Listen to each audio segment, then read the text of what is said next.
There we go. This isn't the same shirt as last time at all.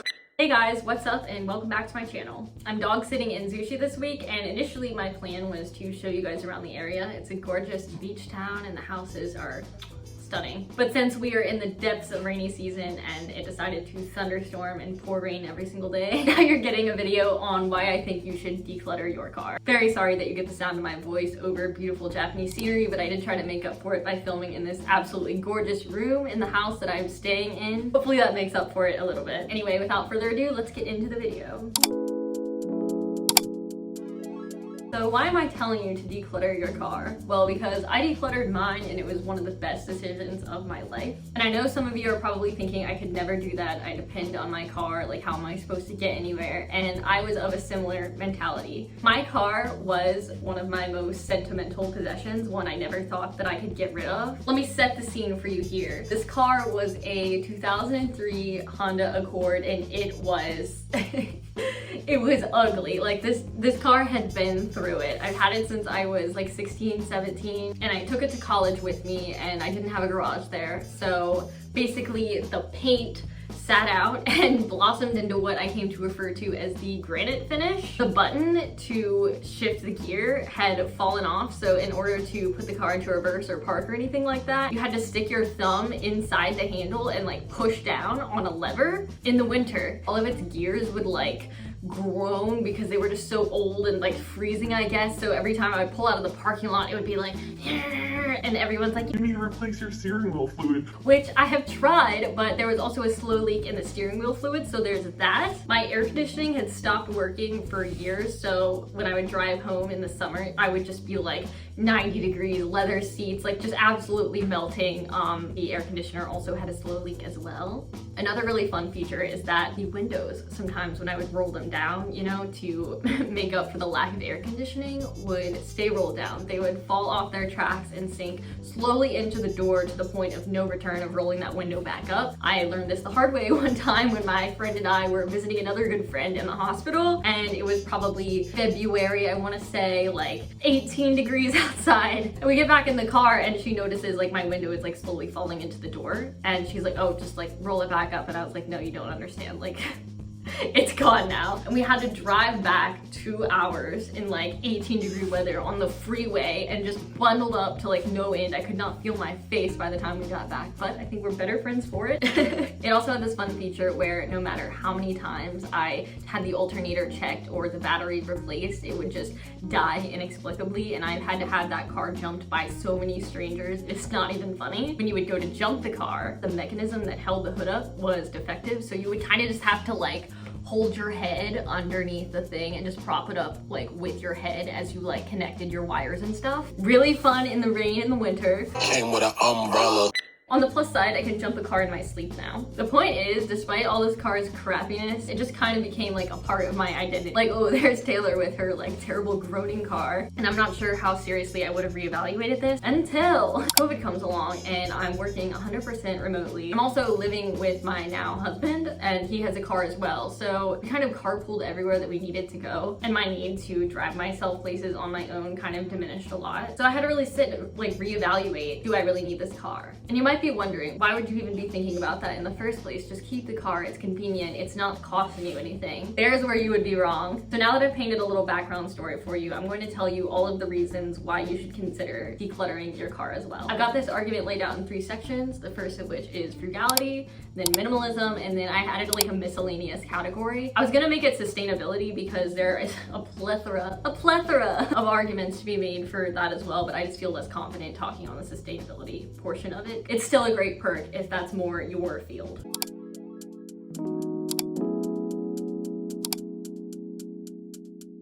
Let me frame the frugality argument in terms of how I think about it personally. I have a budget that I have laid out in Microsoft Excel, and basically it's got my income and then all of my set expenses as lines underneath that. Basically what I go through and try to do as often as possible is declutter every single line of set expenses that I have going on underneath my salary, because I want to have as much control as possible at retaining all of my income. I don't want it to just trickle out into a million different lines that I have no oversight on. A car accounts for a ton of those lines. I think the most common of those lines for most people is going to be the car payment. The average car payment in America is $500 a month. That is more than my rent was at the time that I was living in the States. So I think that could be universally considered one of your biggest expenses. Even if your car is paid off, one of the next biggest expenses that I had was car insurance. I think mine was relatively really low. I want to say it was $600 a year. So $300 every 6 months is the way that I paid it. Just as an aside, if you do have any sort of insurance and at all have the means, try to make sure you are paying it all in full rather than like smaller monthly installments. That is going to add up to be more expensive than had you just paid it all together. So just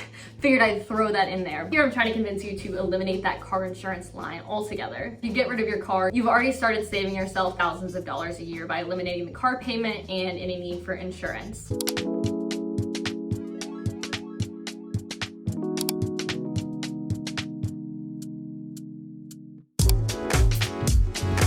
Next, let's think about all the miscellaneous expenses that go into owning a car. You've got gas, which last I checked was fluctuating, but I don't really keep up with that anymore. Haha. You've got gas, you've got incidental parking expenses. I know for me, with my horrible Honda, I poured so many hundreds of dollars into maintenance that a lot of people told me that I was probably paying more in maintenance than the car was actually worth. You're kind of eliminating your risk of getting into a car accident, so all the costs that come with that are things that you will never need to worry about again. In terms of ways that getting rid of a car is going to save you money, that's all I could think of off the top of my head, but I'm sure there are more. But it can also make you a lot of money as well if you just decide to sell it. My car was basically a piece of crap, and when I sold it, someone paid $3,000 for it. I'm sure most of you probably have a little bit of a nicer car than I just described, so just think about what that could net you. You could pay off debt with that, you could fully fund your emergency fund, or you could even start to invest. It's just a really awesome jumpstart way to negate a ton of lines of expenses and buy yourself back a ton of money simultaneously. Thus concludes the frugality portion.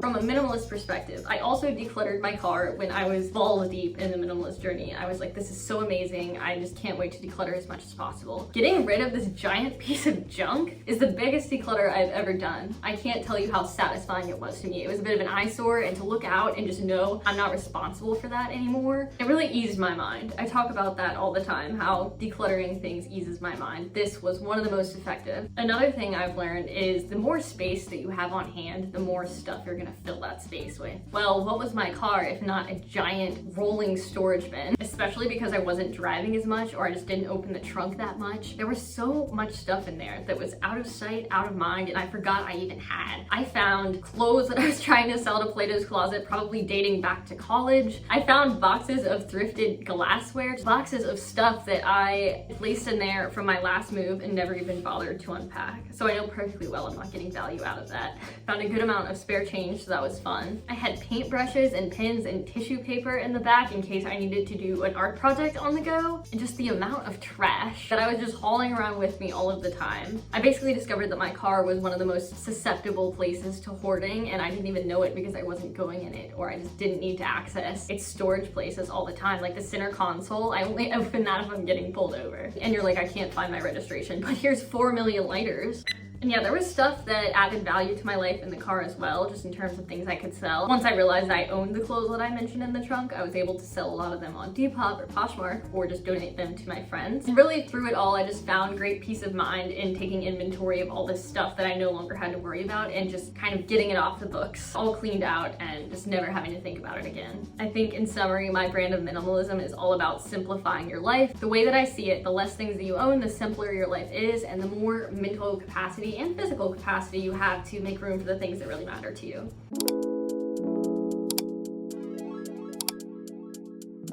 Like driving me nuts. Why don't you just be normal? Some miscellaneous bonus points for you now. The sustainability aspect is undeniable. When you aren't using a car, you are more likely to use public transportation, and you're not consuming gas, less emissions.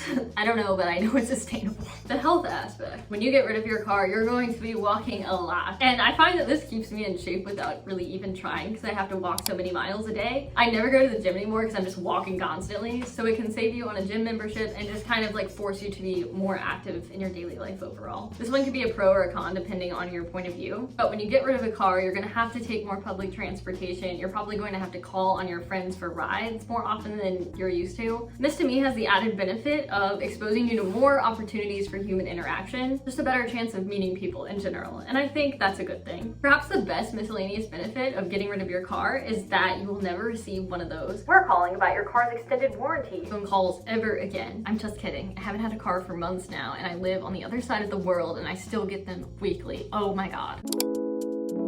Tuck my shirt back in for our final closing statement. Stay put, I've talked you up so much. So hopefully I've convinced you to at least consider getting rid of your car, but I've also included a few ways that I think will help you prepare if you're considering going car free. The first is to go at least a month, I would say, without a car. Like, hold on to your car, but just see if you're able to achieve your day-to-day needs. If you need to go to the grocery, how are you gonna do that? If you get called into work randomly or you have to unexpectedly start working in person again, how are you gonna do that? Keep in mind, you're gonna have to do a lot of this carrying groceries or whatever you went out to get. If you're going to be walking or biking, I would recommend trying that out just to see if you have the physical stamina, because it does get pretty draining at times, and especially in different sorts of weather, you just wanna make sure you're gonna be prepared. I would take some time to educate yourself on your area's public transport system. Japan is obvious, there are trains everywhere, and it's one of the most sophisticated public transportation systems in the world, so I was very comfortable not getting another car when I came here, and I have not felt the need to get one since. Back in the States, my area didn't have nearly as much public transportation. There were Uber options, but you certainly don't want to be reliant on that. But I think with a bike, I could have gotten around pretty easily. I also was fortunate to live with my significant other who had a car, and if you happen to be in that situation as well, really ask yourself, like, do we need 2 vehicles or can we downsize to the 1? Same with if you just have a platonic roommate. Maybe ask if your roommate would be willing to let you borrow the car from time to time, or if you could carpool with her where she's going places. Test it out and see how you're going to get from destination to destination without having a vehicle before you take the plunge. But that's it. That's all I have for you guys today. I hope you enjoyed, and I will see you guys next week. Bye.